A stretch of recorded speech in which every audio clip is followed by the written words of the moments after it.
One.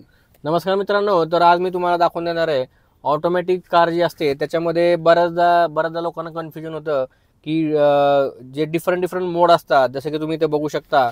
इथे P मोड आहे, R मोड लिहिलेलं आहे, एन आहे, डी आहे आणि एस आहे. तर बऱ्याच लोकांना कन्फ्युजन असतं की डी आणि एस मोड हा नक्की गाडीमध्ये ऑटोमॅटिक कारमध्ये काय असतो. तर आज मी तुम्हाला डिटेलमध्ये सांगतो. हा बघू शकता तुम्ही पी मोड म्हणजे मित्रांनो हा जो आहे तो पार्किंग मोड आहे. म्हणजे पार्किंग मोडला जेव्हा गाडी असते त्यावेळेस तुम्ही गाडी स्टार्ट करू शकता मित्रांनो, किंवा जेव्हा तुम्हाला गाडी पार्क करायची त्यावेळेस तुम्ही गाडी पार्क करू शकता. हा जो आर मोड आहे मी तुम्हाला दाखवतो. हा जो आर मोड आहे मित्रांनो तो आहे रिव्हर्स मोड. तुम्ही बघू शकता लगेच रिव्हर्स कॅमेरा चालू झालेला आहे. तर हा रिव्हर्स मोड आहे. त्याच्यानंतर न्यूट्रल मोड म्हणजे मित्रांनो गाडी न्यूट्रल कंडिशनवरती आहे. जसं की गाडी कोणत्याही गिअरमध्ये नाही आहे आणि न्यूट्रलमध्ये आहे. तुम्ही या सिच्युएशनमध्ये तुम्ही मित्रांनो गाडी ढकलू पण शकता आरामात.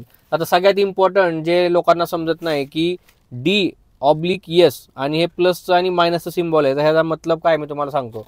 आता मी गाडी मित्रांनो डी मोडवर घेणार आहे. हे बघा, तुम्ही बघू शकता मी डी मोडवर गाडी घेतली आहे. इथे D1 आलेलं आहे मित्रांनो. तर जेव्हा डी मोड आपण ऑन करतो त्याचा मतलब आहे की ड्राईव्ह मोड. या मोडमध्ये मित्रांनो जे गाडी आहे ऑटोमॅटिक कार, त्याचे गिअर जे आहेत ते ऑटोमॅटिक पडले जातात आणि गाडी ऑटोमॅटिक ट्रान्समिशनमध्ये शिफ्ट होते. म्हणजे जे काय पुढचे 4 गिअर असतील ते ऑटोमॅटिक, किंवा 5 गिअर असतील ते ऑटोमॅटिक शिफ्ट होत राहतात ॲज पर द स्पीड. त्याच्यानंतर सेकंड इम्पॉर्टंट गोष्ट, जिथे मोस्ट कन्फ्युजन आहे, हे प्लस आणि मायनस सिम्बॉल लिहिले आणि एस का लिहिले. तर मित्रांनो एस म्हणजे जे आहे ते बरेच जण म्हणतात की स्पोर्ट मोड आहे. तर बेसिकली तो स्पोर्ट मोड नाही आहे. ऑटोमॅटिक गाडी पण तुम्ही मॅन्युअली चालवू शकता.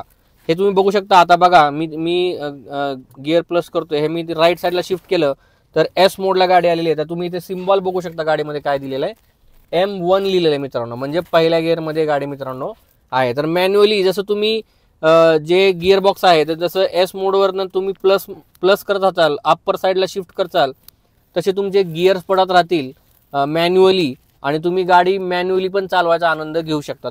तर बऱ्याच गाड्यांमध्ये हे फीचर अवेलेबल आहे की तुम्ही ऑटोमॅटिक गाडी ऑटोमॅटिक वेनी पण चालू शकता आणि मॅन्युअल वेनी पण चालू शकता. तर आय होप तुम्हाला हा पूर्ण DS मोड एक्सप्लेन मी केलेला आहे डिटेलमध्ये. तर आय एम शुअर याच्यामध्ये तुम्हाला काही कन्फ्युजन नाही आहे.